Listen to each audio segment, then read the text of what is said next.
Badan Pengelola Investasi Danantara resmi diluncurkan. Lembaga ini akan mengelola aset BUMN lebih dari 14.000 triliun rupiah.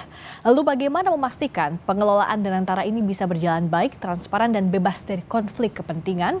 Kita bahas bersama anggota Komisi 6 DPR RI dari fraksi PKB Rifki Abdul Halim dan Direktur Ekonomi Digital Selyos Nailul Huda. Selamat malam Mas Rifki, juga Mas Huda. Selamat malam, Mbak Fiska. Mbak Friska. Menjawab pertanyaan di liputan tadi, Mas Rifki, bagaimana memastikan kepercayaan publik ini bisa diraih agar Danantara bisa berjalan dengan baik, pengelolaannya transparan, tidak berakhir sebagai lembaga seperti lembaga investasi di luar negeri, contohnya kasus 1MDB Malaysia. Nah, apa yang bisa jadi modal utama agar publik percaya? Ya, memang Danantara ini banyak yang mempertanyakan dan khawatir atas pembentukan Danantara ini.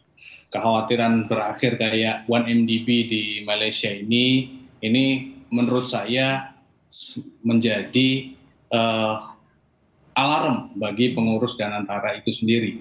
Jadi menurut saya pengelolaan 1MDB ini karena tidak mengikuti GCG. Jadi kurangnya akuntabilitas dan integritas. Nah, tadi sudah disinggung juga oleh Presiden Prabowo bahwa Danantara ini dapat diaudit oleh siapapun, kapanpun, dan sudah ada payung hukum Danantara itu sendiri melalui Undang-Undang Nomor 1 Tahun 2005 tentang BUMN dan juga Perpres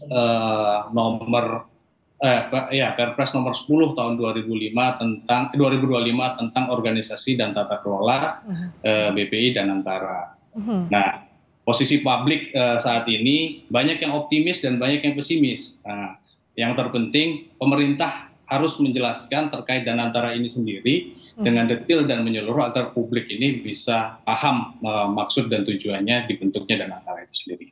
Kalau dari Selyos, Mas Huda, dengan dana 14.000 triliun rupiah yang akan dikelola, pertanyaannya kan bagaimana pengawasan atau auditnya? Presiden bilang bahwa auditnya bisa dilakukan secara terbuka, tapi apa sebenarnya yang masih mengganjal soal ini? Apa yang sebenarnya harus dijelaskan ke publik dan belum tersampaikan dengan baik?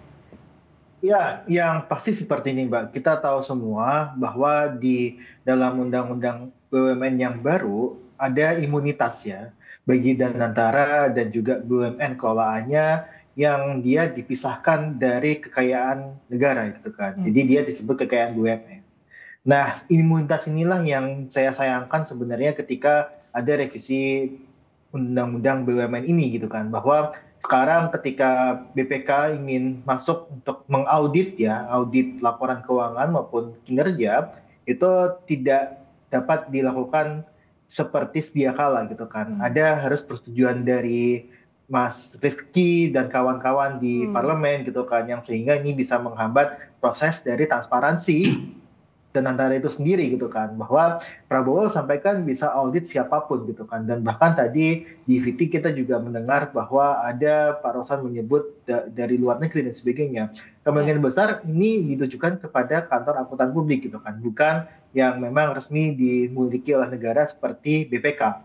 Padahal kalau kita lihat ada Prabowo sendiri sudah sampaikan ada bagian dari BUMN yang dia diambil dari PMN yang akan disisihkan kepada Danantara. Artinya adalah ada uang pajak kita yang dikelola oleh Danantara. Ini yang saya sayangkan kenapa tidak bisa diaudit dengan biasa gitu kan, dengan BPK gitu kan, tidak melalui perizinan dari DPR. Ini yang kita sayangkan sebenarnya, Mbak. Oke, dijawab Mas Rifki yang tadi, kenapa soal mekanisme ada imunitas tadi, sementara di sisi lain Presiden bilang bahwa auditnya akan terbuka, pengawasannya bisa oleh siapa saja. Jangan sampai ini jadi bottleneck di kemudian hari. Enggak, menurut saya ini tidak ada batasan ya, tidak ada imunitas apapun. Bahkan semua orang baik internal maupun eksternal ini bisa mengawasi Danantara secara bersama-sama. Bahkan mau DPR sekalipun, ini juga kita dari DPR juga akan benar-benar mengawasi bagaimana Danantara ini dapat berjalan dengan sesuai dengan koridornya.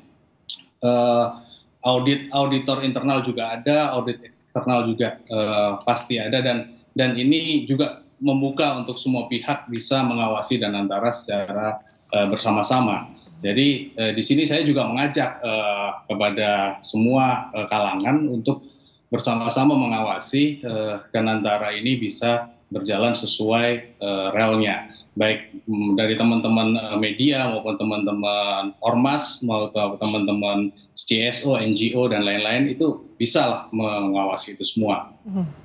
Yang penting saya mengajak kekritisan dari semua kelompok masyarakat untuk mengawasi Danantara ini secara bersama-sama. Oke, nah kalau dari Selyos, pengawasan seperti apa yang ideal, yang bisa di-challenge ke DPR? Apakah mekanisme yang ada di pikiran Selyos misalnya itu bisa dipraktikkan atau tidak dalam pada saat pengawasan itu berlangsung? Ya, yang pasti gini Mbak, pengawasan internal itu kan dibutuhkan dari struktur organisasi yang memang tidak ada kepentingan. Nah, kita lihat struktur organisasi yang diumumkan oleh Prabowo tadi gitu kan. Ada di situ Menteri Erick Thohir, kemudian ada Menteri Sri Mulyani, kemudian juga Rosan juga, nggak tahu apakah Rosan akan mundur atau tidak, pastinya kita minta mundur gitu kan, untuk fokus ke Danantara gitu kan. Terus kemudian di situ ada Pak Jokowi dan SBY gitu kan. Nah ini kan saya rasa harus ada satu profesionalitas yang memang harus dikedepankan dari sisi organisasi di Danantara. Nah karena apa? Karena ketika internal ini kan audit internal itu kan tergantung dari siapa komisarisnya, siapa pengawasan dan sebagainya gitu kan.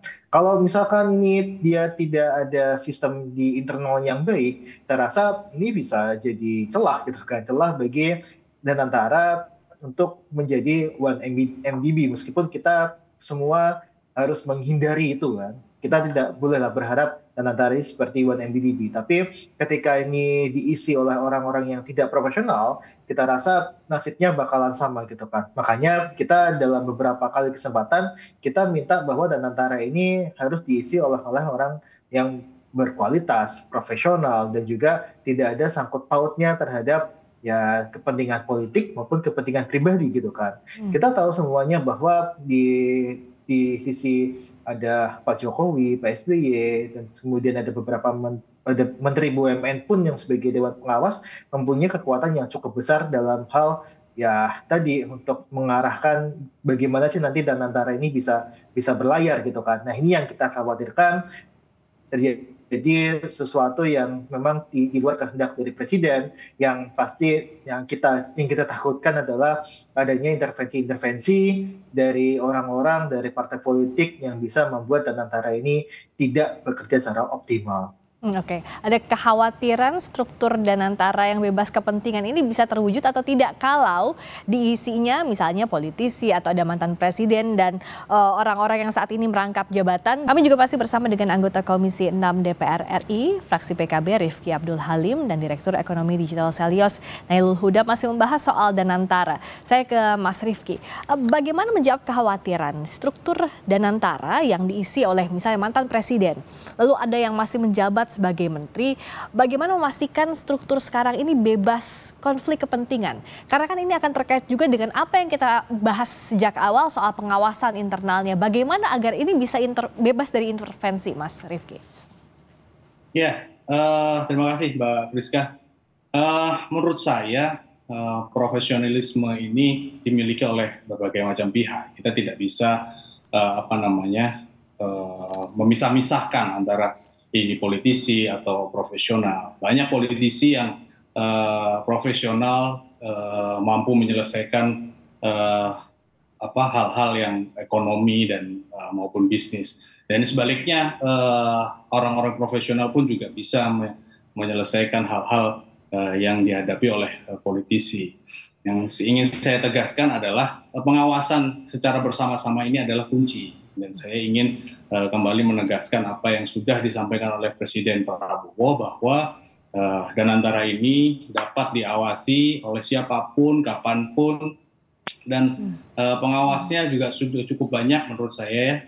Baik internal, eksternal, DPR itu sendiri akan benar-benar mengawasi bagaimana Danantara ini berjalan sesuai dengan relnya. Kita harus berkomitmen untuk benar-benar mengawasi berjalannya Danantara ini dengan baik.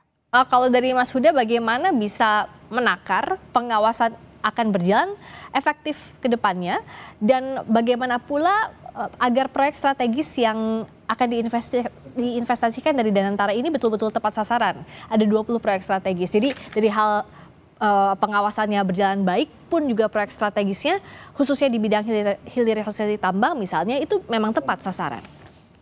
Ya, yang pertama seperti ini Mbak, dengan masuknya Erick Thohir dan juga Doni ya di wakil Menteri BUMN menjadi CEO, atau saya lupa, Chief Investment atau Chief Operational ya.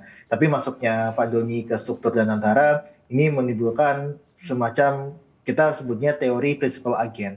Artinya apa? Artinya di sini kan ada prinsipal atau pemilik asetnya, yaitu pemerintah gitu kan, Prabowo, dan juga dalam hal ini Kementerian BUMN. Jangan lupa Kementerian BUMN itu masih memegang saham syariah. Artinya untuk menentukan direksi dan komisaris, Kementerian BUMN itu masih memiliki wewenang yang cukup besar.